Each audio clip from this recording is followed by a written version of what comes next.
Hello and welcome back to the Christian Century YouTube channel. I'm John, and I'm joined today by one of our writers, Rebecca Bratten Weiss, who has written a piece for us recently about James Joyce called The Post-Catholic Joyce. So we're going to be talking about that and about the novel Ulysses. But first of all, for those of us out there who don't know you yet, Rebecca, can you tell us a little bit about who you are? Hi, yeah. I am digital editor at US Catholic Magazine. Um, Prior to working in religious media and journalism, I was an academic. I taught English literature and some philosophy for about 10 years. Um, and my dissertation topic was James Joyce's Ulysses. So I don't get a chance to talk about that very often. Not many people in rural Ohio want to talk about Ulysses. So Weird. I'm You don't excited. just in the diners, you don't just talk about Ulysses all the time. Well, this is pretty cool. I mean, knowing that, I mean, you mentioned that briefly in the article, but this is not just something you read a book and had some thoughts. You've studied this very extensively. So that's cool.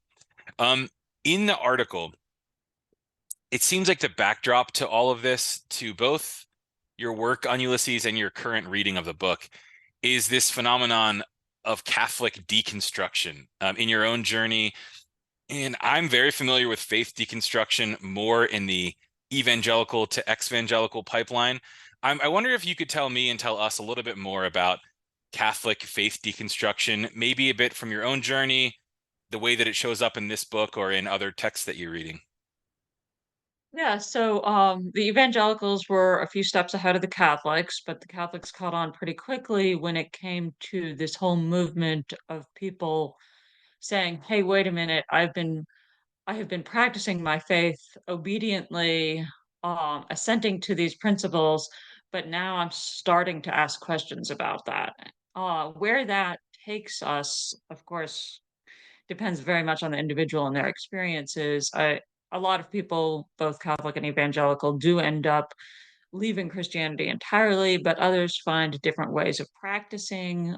Within the Catholic tradition, some of the biggest issues, obviously, are the clergy abuse crisis, um, certain church teachings that are viewed as problematic, such as teachings on LGBTQ people, on contraception, and just the whole concept of magisterial authority itself.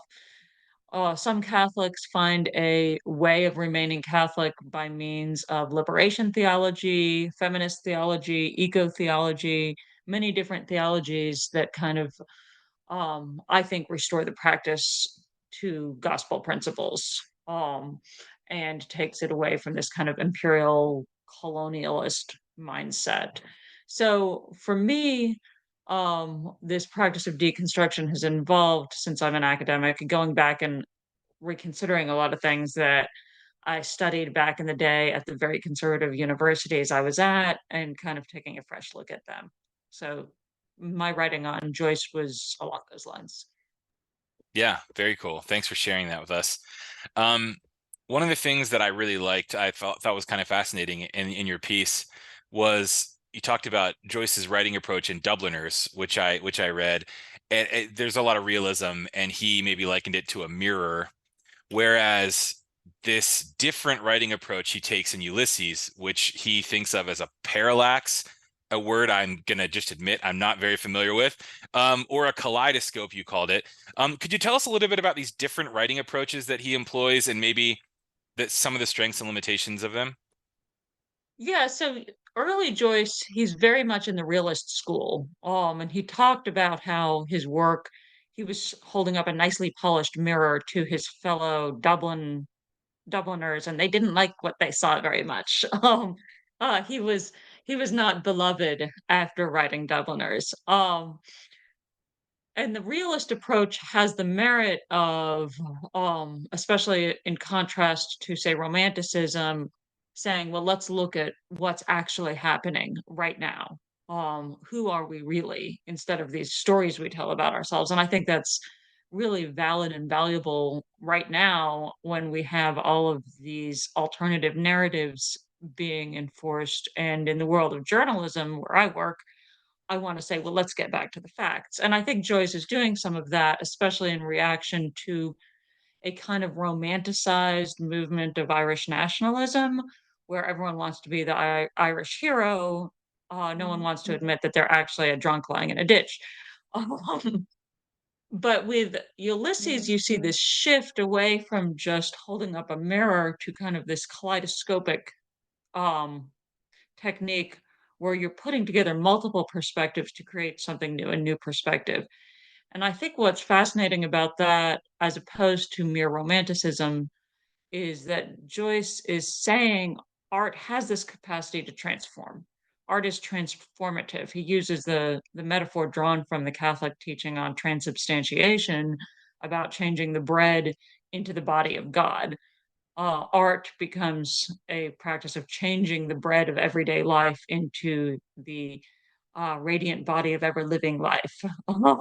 But without absolving oneself of responsibility to the truth. So the truth then is what you come at when you get all of these multiple perspectives, the different narrative styles, the different characters looking at reality from different angles. Put that all together, and you have this new um, something new, but it's also truthful. And I think what the transformation element there promises is, well, hope for transformation in history too, that we want something new, we want change, we want something different versus just the old being oppressed by England or being angry nationalists. So that's I think that kaleidoscopic or parallax approach offers a vision of art that's transformative, but still very much in touch with reality. Wow. Yeah, thank you. And when you think about Joyce pushing back against the nationalism in his context, you mentioned in the article that one of the ways that Irish nationalism expressed itself at the time was anti-Semitism. But here's Joyce writing this novel with a Jewish protagonist, Bloom. And I wonder if you have any thoughts about how he came to that place where he's very strongly pushing back against the anti-Semitism in his culture, and what maybe brought him to that point. Yeah, I think Joyce, when he was developing as an artist, there was a tremendous amount of pressure for the artists of Ireland to be in kind of service to the movement of Irish independence, which obviously Joyce favored Irish independence. At one point, his character, Stephen Dedalus, who's kind of modeled after him, says, I am the servant of two masters, the English queen and the Italian pope. Like, as a Irish artist, he feels the pressure of imperialism, but also the imperialism of the Catholic Church. So, but his alternative is not to say, okay, fine, we'll be nationalists, because I think he feels that the obligation to write in service to the movement of independence can very easily become this um, isolationist, violent, often stupid nationalistic approach. So Irish independence can't take the nationalistic line. And as an Irish artist, Joyce considers himself a citizen of the world, not just someone who does odd jobs for Ireland.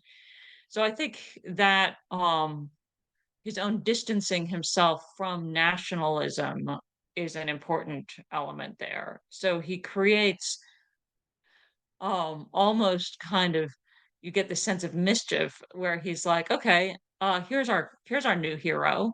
Um here's our new Odysseus, and he's in Ireland, he's in Dublin, and everyone's like, oh cool, the Irish hero.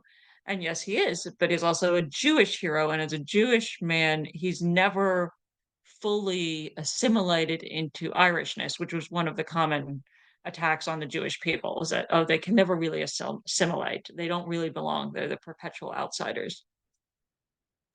Wow. Yeah, thank you for that background.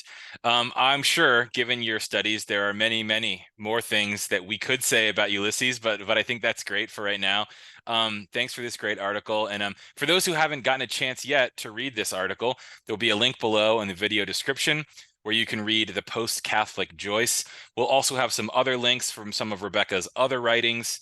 And then I know you're also pretty active on X, formerly known as Twitter. Could you tell us your handle if people want to follow you there?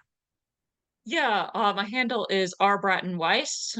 Follow me there for political arguments and sometimes literary arguments. I have updates about my book on there too, if anyone's interested in that. Yeah, do you want to just give us a quick little pitch of what you're working on for the book? Yeah, it's kind of similar to what I wrote on Ulysses and also what I wrote for Christian Century on the Wasteland. It's basically Catholic deconstruction through books, looking at the books that were very formative for us as Catholic academics, especially the modern greats, C.S. Lewis, Dorothy Sayers, G.K. Chesterton, T.S. Eliot, and revisiting all of those from the perspective of a deconstructed religion or a Yeah, well, decolonized religion. we know James Joyce holds up for you, but to find out if the others do, people will have to read your book. Nice. Some of them don't. I bet. Well, thanks so much, Rebecca. It was great to chat with you. Yeah, likewise.